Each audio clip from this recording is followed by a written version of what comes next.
Mythology, archaeology, ইতিহাস, ভারী ভারী শব্দ, ভারী ভারী ধারণা আমাদের মনে হয়, কিন্তু সহজ করে যদি বলা যায়, মিথোলজি হচ্ছে প্রচলিত অনেক গল্প যেগুলো অনেক সময় ধর্মীয় হতে পারে, লোকগল্প হতে পারে। এগুলোর বেসিসে মানুষের মোরাল ডেভেলপ হয়ে থাকে।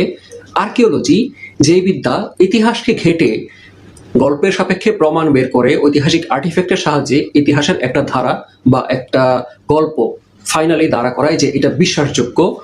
আর বাকিটা তো আমাদের জানা, হিস্টোরি, যা ঘটেছে। এই তিনটা একসাথে হয়েছে একটা বইয়ে, যে বইটা আমি পড়ছিলাম গত কিছুদিন ধরে এই ঈদের ছুটিতে। বাই দ্য ওয়ে, তোমাদেরকে আজ করি যে তোমাদের ঈদের ছুটি কি শেষ হইলো? যদি শেষ না হয়ে থাকে, প্লিজ যে কয়েকদিন আছে আরামসে বইটাই পড়ে নাও, কারণ এমন টাইম তো আর মিলবে না। আমি যেমন ফুল অন পড়ার মুডে আসি। বইটা হচ্ছে প্রাচীন সভ্যতা ও প্রত্নতত্ত্ব, নিচে লেখা প্রাগৈতিহাসিক সমাজ, মিথোলজির উদ্ভব ও মিথের প্রত্নতাত্ত্বিক ব্যাখ্যা। যেটার কথা একটু আগে বললাম, আমাদের মিথোলজিতে যেমন ভারতীয় হিন্দু পুরাণে অথবা ইসলাম ধর্মেরও কিছু পৌরাণিক গল্প আছে, মেরাজের গল্প, এইরকম অনেক কাহিনীর মধ্যে আসলে কোনগুলা বাস্তবিকভাবে ঘটে থাকা সম্ভব জানি ধর্মীয় দৃষ্টিকোণ থেকে আমাদের পুরাণকে ইতিহাস বলে বিশ্বাস করতে হয়। এর বাইরেও পুরাণের মধ্য দিয়ে আমরা ঐতিহাসিক দলিল কতটুকু খুঁজে পেতে পারি। এই অ্যাপ্রোচটা কিন্তু মজার, তার কারণ ট্রয় নগরী, যেটা নিয়ে একটা সিনেমা হয়ে গেছে 2006, আর একটা সিনেমা আসছে ওডিসি। ট্রয় নগরীর এক্সিস্টেন্সের কথা কিন্তু আগে গল্পেই ছিল, ওডিসিতে ছিল, ইনিডে ছিল, ইলিয়াডে ছিল, কিন্তু সেটার খুঁজে পাওয়াটা বেশি দিন আগে কিন্তু হয়নি।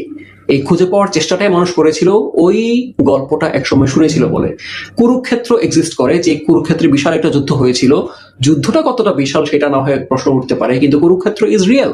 এরকম অনেক জায়গা আসলে আমরা মিথে গল্পটা শুনতে পেলেও সেগুলো বাস্তবে এক্সিস্ট করে। এই এক্সিস্টেন্সটাকে প্রমাণ করা বা ছেঁকে বেছে ফ্যাক্টটাকে দাঁড়া করানো, এটাই আর্কিওলজির কাজ, অন্তত মিথের সাথে।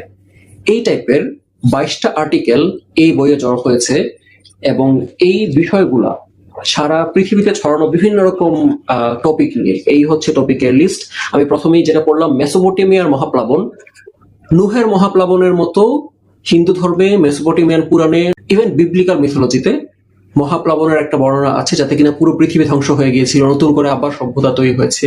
কিন্তু কেন এই গল্প এত জায়গায় কমন? কেন এমন 22টা গল্পের মিথোলজিক্যাল ব্যাখ্যা খোঁজা হয়েছে এই বইটাতে, যে বইটা খুবই উপযোগী বিশেষ করে কিশোর বয়সীদের জন্য। বইটা আগামী 25 তারিখের মাঝে যদি কিনতে পারো, তাহলে 35% ছাড়ে প্রি অর্ডার করতে পারবা। কো থেকে সেটা আমি ডিসক্রিপশনে দিয়ে দিচ্ছি, দেন ইউ ডিসাইড। এই বইটা মিথোলজিক্যাল হিস্টোরি পড়ার জন্য শুরুর বই হতে পারে কিনা।